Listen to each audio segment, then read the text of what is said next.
যুক্তরাষ্ট্রের ৪৭তম প্রেসিডেন্ট হিসেবে আজ শপথ নেবেন ডোনাল্ড ট্রাম্প। স্থানীয় সময় সোমবার সকাল ১০টায় ক্যাপিটল হিলে ট্রাম্পের অভিষেক অনুষ্ঠান ঘিরে রাজধানী ওয়াশিংটন ডিসি জুড়ে নেওয়া হয়েছে নিশ্ছিদ্র নিরাপত্তা। ট্রাম্পের অভিষেক অনুষ্ঠানে যোগ দিতে ওয়াশিংটনে আসছেন বিভিন্ন দেশের রাষ্ট্র সরকার প্রধান। এদের মধ্যে আর্জেন্টিনার প্রেসিডেন্ট জাভিয়ার মাইলি ও ইতালির প্রধানমন্ত্রী জর্জিয়া মেলোনির অংশ নেওয়ার কথা রয়েছে।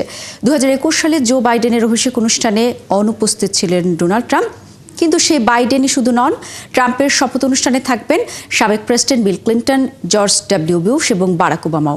এমনকি ট্রাম্প যাকে নির্বাচনে হারিয়েছেন সে কমলা হ্যারিসের উপস্থিত থাকার সম্ভাবনা রয়েছে। ট্রাম্প প্রশাসন থেকে আমন্ত্রণ জানানো হয়েছে টেসলার ইলন মাস্ক, মেটার মার্ক জাকারবার্গ, অ্যামাজনের জেফ বেজোস, অ্যাপলের টিম কুক, টিকটকের সূচি এবং গুগলের সুন্দর পিচাইকে। যদিও শপথ অনুষ্ঠানে থাকছেন না সাবেক ফার্স্ট লেডি মিশেল ওবামা ও সাবেক স্পিকার ন্যান্সি পেলোসি।